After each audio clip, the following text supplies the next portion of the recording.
हम जानते हैं कि आप लोग इस चैनल पर नए हैं तो चैनल को सब्सक्राइब जरूर करें।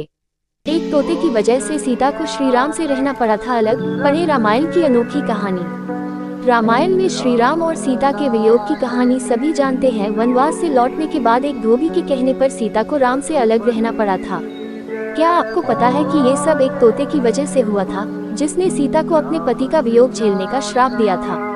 पढ़े रामायण की ये अनूठी कथा। सीता जब छोटी थी तब अपनी सखियों के साथ बाग में खेल रही थी। तभी उनकी नजर तोते की एक जोड़ी पर पड़ी। दोनों आपस में कुछ बातें कर रहे थे।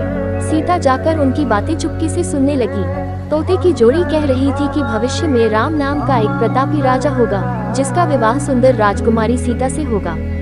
जब सीता ने उनसे पूछा कि ये सब उन्हें किसने बताया, तो तोते ने कहा कि उन्होंने महर्षि वाल्मीकि के मुंह से ये बातें सुनी। वे अपने आश्रम में शिष्यों को ये बात बता पाएंगे। तब सीता ने कहा कि जिस राजकुमारी की वह बात कर रहे हैं वो मैं हूँ। ये सुनकर तोते घबरा गए। उन्होंने कहा कि हम उड़कर कहीं दूर जा रहे हैं और कभी यहाँ नहीं आएंगे। सीता ने उन्हें रोक दिया और कहा कि वह उन्हें अपने साथ रखेंगी। इस पर तोतों ने कहा कि वे आजाद पंछी हैं और किसी पिंजरे में बंद होकर नहीं रह पाएंगे। सीता ने कहा कि वह और भी बातें सुनना चाहती है, इसलिए उन्हें नहीं जाने देगी। तोतों की जोड़ी ने खूब विनती की, मगर सीता ने टस से मस नहीं हुई। बाद में सीता ने नर तोते से कहा कि ठीक है, वह उसे छोड़ रही है, मगर मादा तोते को वह अपने पास ही रखेगी। नर तोते ने कहा कि उसकी पत्नी गर्भवती है, ऐसा न करें, दोनों को साथ रहने दें। सीता ने उनकी एक न सुनी। उन्होंने नर तोते को तो छोड़ दिया, मगर मादा तोते को अपने साथ महल में बंदी बना लिया।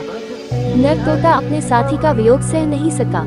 उसने सीता को श्राप दिया कि जैसे आज वह अपने जीवन साथी का वियोग सह रहा है, उसी प्रकार सीता भी एक दिन अपने पति का वियोग सहेंगी। कुछ समय बाद तोते ने अपने प्राण त्याग दिए। सीता को जब पता चला तो उन्हें बहुत दुख हुआ, मगर अब बहुत देर हो चुकी थी। कहते हैं कि इसी श्राप के कारण सीता को अपने पति श्री राम से दूर जाकर महर्षि वाल्मीकि के आश्रम में रहना पड़ा। दरअसल श्री राम रावण का वध करके 14 वर्ष का वनवास खत्म कर सीता और लक्ष्मण के साथ अयोध्या लौटे। उसके बाद कुछ लोग सीता की पवित्रता पर सवाल उठाने लगे। एक धोबी ने भरी सभा में सीता की निंदा की। इसके बाद श्री राम ने प्रजा को ध्यान में रखते हुए अपनी पत्नी सीता को महल से बाहर निकालकर जंगल में रहने का आदेश दिया। उस समय सीता गर्भवती थी। उन्होंने वाल्मीकि के आश्रम में ही अपने पुत्रों लव और कुश को जन्म दिया।